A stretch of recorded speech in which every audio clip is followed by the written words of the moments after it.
చూసావా వేద, మళ్ళీ మన ఇంటి గడప తొక్కుతామని కలలో కూడా అనుకోలేదు. ఆ వీరభద్రుడే మనల్ని ఇక్కడికి రప్పించాడు.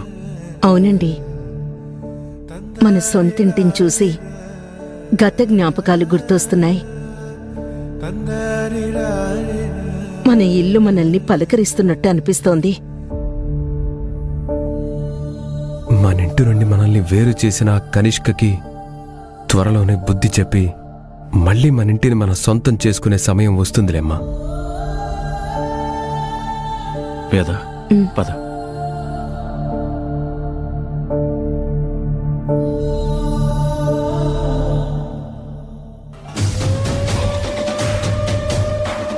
ఏ చేత్తో అయితే ఈ కుటుంబాన్ని మెడపట్టి గెంటేశానో అదే చేత్తో వీళ్ళని తిరిగి గౌరవంగా ఇంటికి తీసుకురావాల్సి వచ్చింది. అంత నా కర్మ.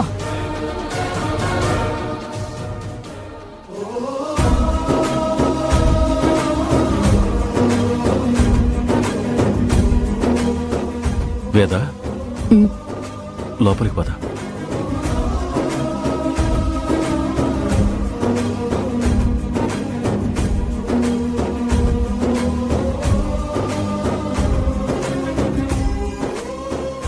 చాలా థ్యాంక్స్ కనిష్క. అసలు జరగదేమో అని భయపడ్డ మా కులదైవం పూజని మళ్ళీ మా ఇంట్లోనే చేసుకునే అవకాశం కల్పించావు. నీకెలా థ్యాంక్స్ చెప్పాలో అర్థం కావడం లేదు. థ్యాంక్స్ చెప్పాల్సింది కనిష్క కాదమ్మా, కనిష్కని ఒప్పించిన ఆ దేవతకి. ఆ అమ్మే తలుచుకోకపోతే, కనిష్క కళలో కనపడి మనసు మార్చకపోతే ఇప్పుడు కనిష్క ఇలాంటి పని ఎప్పటికీ చేసుండదు. నువ్వు చెప్పింది అక్షరాల నిజం రాహుల్.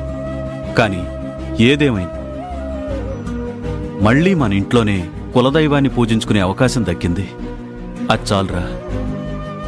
వేద, ఏమంటావు? నమస్కారం. నమస్కారం అండి. కూర్చోండి, కూర్చోండి. అత్తయ్య, మీరు కూర్చోండి.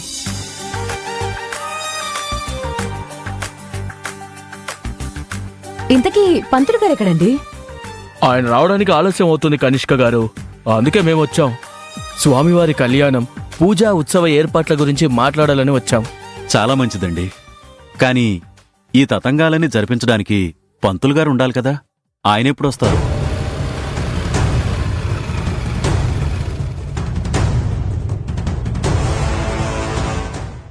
అయ్యా అయ్యా చేశాను.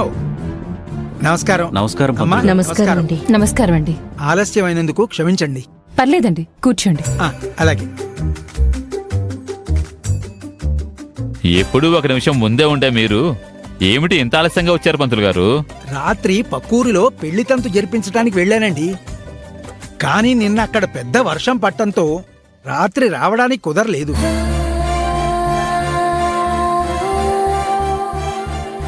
ఇలా ఉదయాన్నే బయలుదేరి వచ్చాను, అందుకే ఈ ఆలస్యం. ముహూర్తం మించిపోకుండా ఉత్సవానికి కావలసిన పనులు మొదలు పెట్టండి. అమ్మా, ఎప్పటిలాగే వాసుదేవు గారు వేదవతి గారులే ఈ కార్యక్రమం జరిపిస్తున్నారా, లేదా మీరేమైనా? లేదండి, వాళ్ళ చేతుల మీదుగానే జరగనివ్వండి. మంచిది. పంతులు గారు, ఇక మనం పూజా కార్యక్రమం మొదలు పెడదాం. విధి విధానాలేంటో మీరు చెప్తూ ఉంటే పూజ కోసం అన్నీ సిద్ధం చేసుకోవచ్చు. అమ్మా, మీరిరువురూ మంగళ స్నానాలు చేసొస్తే తదుపరి కార్యక్రమం మొదలు పెడదాం. మంగళ స్నానమా? వీళ్ళకెందుకు పంతులు గారు? అది ఆచారం అమ్మా. భద్రకాళి సమేత వీరభద్రుడికి కళ్యాణం జరిపించేటప్పుడు ఆ కళ్యాణం నిర్వహించే జంటకి మంగళ స్నానం చేయించడం ఆచారం.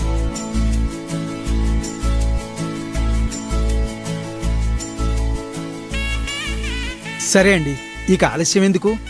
భద్రకాళి సమేత వీరభద్రస్వామి ఉత్సవ పూజ, అలాగే పళ్ళెర పూజ పుణ్యకార్యానికి మీరు త్వరగా స్నానాలు ముగించుకుని వస్తే స్వామివారి విగ్రహాలు తీసి పూజ మొదలు పెడదాం. సరే పంతులు గారు.